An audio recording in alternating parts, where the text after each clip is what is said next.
భక్తమందార రఘురామ భద్రాద్రిరామ పరంధామ వందారు మందార రవివంశ సుకుమార రఘువీర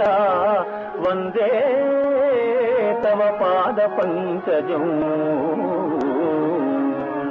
పుత్రకామేష్టియాగ ప్రభావంబునన్ బుట్టి పిత్రాజ్ఞచే విశ్వామిత్రయాగం బుద్ధరింపంగా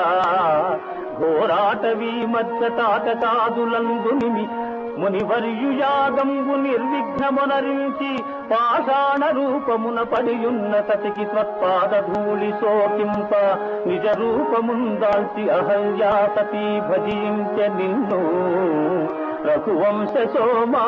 కళ్యాణ రామా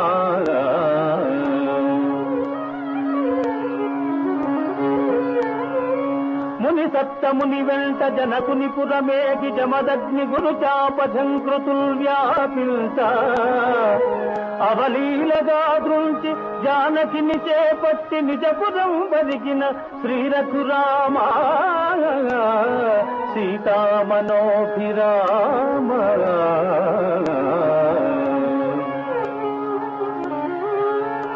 మందరా ప్రేరిత మాత కైకేయి చే పట్టాభిషేక క్రియాంతరాయంబు కలిగించ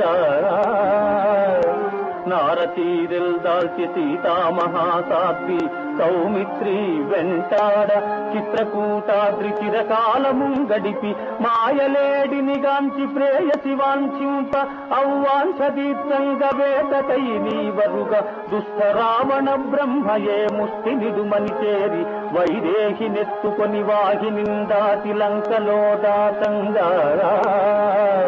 సీతా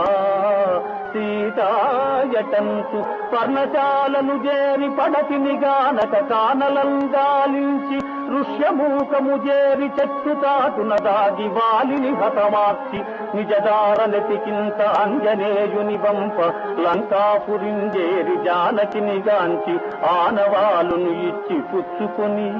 చూచితి సీతామహాసాధ్విని రామాయటంతు చేరగా వాయుపుత్రుని గాంచి ఆలింగనము సల్పితివో అనుపమ గుణ సాంద్ర రామచంద్ర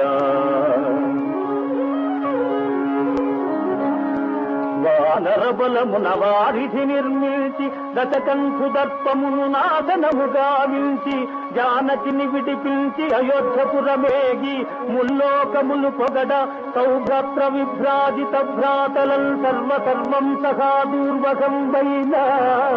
బాహూద్వయంబునన్ కౌగితం చేర్చి సీతా సమేతుండవై సుఖంబోధిలోలలాడించి రామరాజ్యంబు స్థాపించినాడవో రామచంద్ర పాహి మాం పాహి పాహి